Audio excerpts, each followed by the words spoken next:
have a nice day හැමෝටම සුබ දවසක්. ඔයාලා දන්නවා වෙනදා වගේම සුරංජිත් ජයරත්න YouTube channel එකෙන් ඔයාලට ලස්සනට ඉංග්‍රීසි ටික හදාගන්න අපි අවස්ථාවක් දීලා තියෙනවා. එතකොට අද අපි කතා කරන්නේ භාෂාව තුළ ළමයිට ගැටලුවක් වෙච්ච දැන් සමහර දරුවෝ ඉන්නවා මේ ප්‍රිපොසිෂන් වල එක අර්ථයක් පාඩම් කරගෙන ඒක යෙදෙන අර්ථය මොකක්ද කියලා වටහා ගන්න බැරුව. ඒ නිසා ඒ හැමෝම වෙනුවෙන් අපි ප්‍රිපොසිෂන් පාර්ට් එකෙන් පාර්ට් එක කොටසින් කොටස වලට ලස්සනට ලියලා දෙනවා. හරිද? මෙන්න බලන්න. පළවෙනි කතාව. අද අපි කතා කරන්නේ for කියන ප්‍රිපොසිෂන් එක.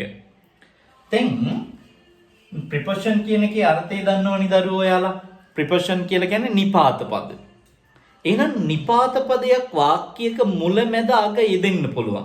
ඒ යොදන කතාව ඇතුලේ ඒකේ සිංහල මීනින් එක ගොඩාක් වැදගත් අපිට. මේ බලන්න. for කියන ප්‍රිපොසිෂන් එකේ සිංහල අර්ථ සඳහා, වෙනුවෙන්, පිණිස, තිස්සේ නේ? සඳහා, වෙනුවෙන්, පිණිස, තිස්සේ කියන අදහස් ටික ප්‍රධාන වශයෙන් තියෙනවා. ඕකේ නිසා කියන අර්ථයකුත් තියෙනවා. නේ? මෙතන අපි ප්‍රධාන අර්ථයන් ටික මේ බලන්න. සඳහා කියන අර්ථය. දැන් ඔන්න that කියලා කියන්නේ ඒක කියන්නේ for that කියලා කියන්නේ ඒ සඳහා. එහෙනම් for that ඒ සඳහා. එහෙනම් සඳහා කියන අර්ථයට අපි එහෙනම් for කියන ප්‍රිපොසිෂන් එක පාවිච්චි කරනවා. නේ? දෙවෙනි කතාව වෙනුවෙන් කියන්න අපි දැන් ඔන්න your dream ඔයාගේ සිහිනය. for your dream ඔයාගේ සිහිනය වෙනුවෙන්.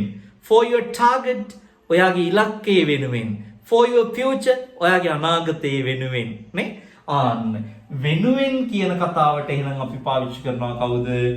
for කියන ප්‍රිපොසිෂන් එක. පැහැදිලිනේ? right. එහෙනම් ඔන්න for කියන එකක් තියෙනවා. ඊළඟ සඳහා කියන කතාවක් තියෙනවා. බලමු ඊළඟ එක පිණිස. දැන් මේ පිණිස කියලා කියන්නේ වෙනුවෙන් කියන කතාවම තමයි. දැන් මේ for that service ඒ සේවාව පිණිස. ඒ කියන්නේ ඒ සේවාව වෙනුවෙන් කියන කතාව. නේ? මේ සඳහා පිණිස කියන කතාවත් අපිට එන පාවිච්චි කරන්න පුළුවන් for කියන එකේ. ඊළඟ කතාව තිස්සේ. තිස්සේ කියන එක නම් for කියන එක තියෙනවා. දැන් අපි කියනවානේ පැය 5ක් තිස්සේ මම ඔයා ගැන හිතුවා. නේ? දිගු කාලයක් තිස්සේ මම ඔයා එනකල් මඟ බලා හිටියේ. එහෙනම් තිස්සේ කියන එක පාවිච්චි කරනවා අපි for කියන එකට. නේ?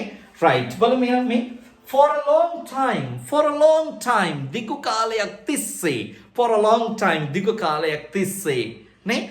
මේ දිගු කාලයක් තිස්සේ කියලා කියද්දී අපි පාවිච්චි කරනවා මොකද්ද? for කියන එක. ඒ කියන්නේ අදහස මොකද්ද? තිස්සේ කියන වචනයට අපිට for කියන ප්‍රිපොසිෂන් එක පාවිච්චි කරන්න පුළුවන්.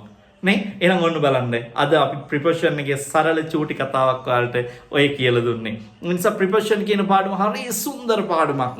මේක නැතුව භාෂාව තුළ ලොකු වාක්‍ය රටාවන් වලට හදන්න හරිය අමාරුයි. simple sentences වල.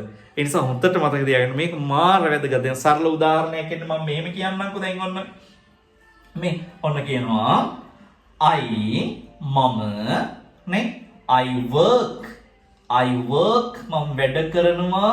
I work hard මම මහන්සියෙන් වැඩ කරනවා.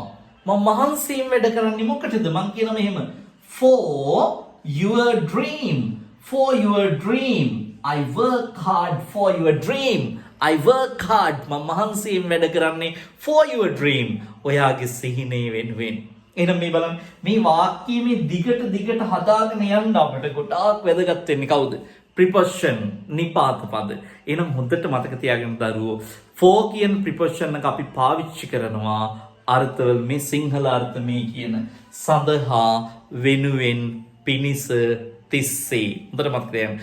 සඳහා, වෙනුවෙන්, පිණිස, තිස්සේ ඔය කියන අර්ථවලට ප්‍රිපොසිෂන් එක භාවිතා කරනවා. ඒ නිසා අපේ YouTube channel එක subscribe කරලා නැත්නම් දැන්ම subscribe කරලා තියාගන්න. ලස්සන පාඩම් set එකක් ඔයාලට ඉදිරියට එනවා. ඒ නිසා ප්‍රිපොසිෂන් එකේ මේ part 1 එක ඔයාලට ඉදිරියට ප්‍රිපොසිෂන් ලස්සන ප්‍රිපොසිෂන් 50 ගානක් විතර තියෙන භාෂාව තුළ අපි එකිනෙක කාරණාවන් එකිනෙක ලස්සනට විස්තර කරලා example සහිතව ඔයාලට පැහැදිලි කරනවා.